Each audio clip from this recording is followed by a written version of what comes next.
آج جیسی حرمتیں پامال کبھی ہوئی نہیں. گھروں میں جاتے ہیں دندناتے ہوئے, اور جب ہم آ کے کچھ کہتے ہیں, اپنا مدعا بیان کرتے ہیں, وہ کہتے ہیں ثبوت لاؤ. اور ثبوت کیا لانا ہوتا ہے؟ یاد رکھو, جب وقت کا دھارا بدلتا ہے تو پھر ثبوت نہیں ہوتے. میں آپ کو یاد کراتا ہوں ان ججوں کو جن ججوں نے یہاں معاشرے میں ظلم کیے, ان کے ساتھ کیا ہوا. جسٹس منیر کی قبر پہ آپ بھی جوتے پڑ رہے ہیں, جا کے دیکھو.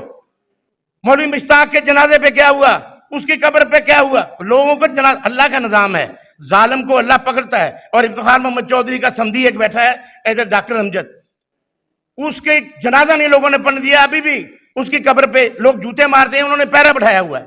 وہ اللہ کا خوف کھاؤ. قاضی صاحب, آپ پہ میں شعر یہ آپ کی نظر پھر کرتا ہوں. تیری گفتار پہ حیرت, تیرے کردار پہ خاک, قاضی اس تیرے عدل کے دربار پہ خاک. قاضی صاحب, آپ نے بہت زیادہ بڑھ کے آیات سناتے ہیں ہمیں. قاضی صاحب سنت کی باتیں کرتے ہیں, قرآن کی باتیں کرتے ہیں, اور ذرا سوچو تو صحیح, سنت ہے کیا؟ سنت وہ ہے جس کو نبھانا پڑتا ہے. دعویٰ جو تمہارا ہے وہ عملاً بھی دکھاؤ.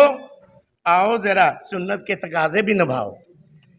حضور کے فرمان دیکھو, ورنہ دیکھو مولوی مشتاق کا حشر تمہارے لیے تیار ہے پھر. اور میں اچھے ججز کو خراج تحسین پیش کرتا ہوں. ہمارے آج بھی جانے جاتے ہیں نا جوڈیشری میں, کارلینیس کو جانتے ہیں نا, سلام کرتے ہیں. برا پٹیل کو ہم سلام کرتے ہیں, بھگوان داس کو ہم سلام کرتے ہیں. اور آج کے جو ججز ہیں, یہاں پہ جسٹس ابراہیم بیٹھا ہے, اس نے کہا میں نہیں جاؤں گا عدالت چھوڑ کے جب تک میرے عمل نہیں ہوتا. اور آپ اپنے فارمر چیف جسٹس کا حال دیکھیں. وہ مرکنڈے ایک چیف جسٹس انڈیا کی جو سپریم کورٹ کا تھا, ہمارے حالات دیکھ کے اس کو تکلیف ہوئی. اس نے ٹی وی پہ آ کے یہ بتایا کہ میں نے چیف جسٹس پاکستان کو خط لکھا کہ اگر آپ اپنے قوانین, اپنے فیصلے کی ریٹ نہیں منوا سکتے تو چھوڑ دو یار, کیوں چمڑ کے بیٹھے ہوئے. لیکن ان کو شرم نہیں آنی. ان کو شرم اس لیے نہیں آنی, جناب صدر جو 2.5 لاکھ تنخواہ اور 11 لاکھ روپے امانات لے رہا ہو, اس کو کیا شرم آنی ہے؟ وہ بے شرم ہو کے لے رہے ہیں. اور میں آپ کو ایک اور بات بتاؤں, انہوں نے پچھلے 3 سال کی جو ہے نا وہ مراد جو ریٹروسپیکٹیولی ہیں, آپ پوچھو جا کے, چپ کر کے دستخط کر کے لاکھوں روپیہ 36 کروڑ آج گزر رہے ہیں. شاید اس جیسا سخت تلخ اور سخت دور کبھی تھا ہی نہیں. کہ جب پہلا مارشاء اللہ شب خون مارا گیا تھا نا, تو وہ وہاں پہ جسٹس منیر جیسے مکروہ لوگ چیف جسٹس تھے, اور انہوں نے نظریہ ضرورت لے کے آ گئے. وہ اس کے بعد مشرف کا دور آیا, اور شیخ ریاض چیف جسٹس تھے, اور ان کے قاری خاص افتخار محمد چودھری تھے.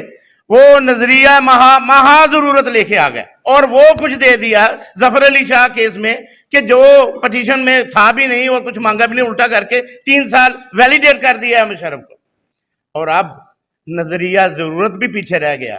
اب تو ہمارے محترم نظریہ فوجداری کے ساتھ چل رہے ہیں. اشرف المخلوقات ہیں, یہ اپنے قانون بنا رہے ہیں اور اپنے نظریہ بنا رہے ہیں. وہ جو قانون اور آئین کی کتابیں ہم پڑھ رہے ہیں نا, وہ ان کو یاد نہیں ہے. ان کو وہ چیزیں یاد ہیں جو ان کے اپنے ذہن میں آتے ہیں. افسوس ہے کہ ان لوگوں کی خاطر ہمارے وکلاء نے جانیں دی ہیں, خون دیا ہے, اس کا صلہ کیا دیا. افتخار محمد چودھری آپ آیا اور آپ اپنے رفقا کو نوازا, کرپشن کی, خزانے بھرے. اس کو کسی نے پوچھا تو وہ ڈنڈا لے کے کھڑا ہوگا کہ وہ آپ کون ہوتے ہیں میری کرپشن پہ بات کرنے والے. قاضی صاحب آپ پہ بھی سلام.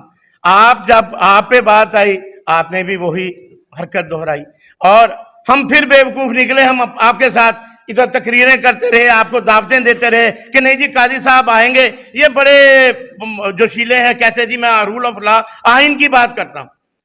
کیا کیا آپ نے آئین کی بات؟ اب تو اس سے بھی بڑھ گئی ہے. آج جیسے حالات تو کبھی ہوئے ہی نہیں.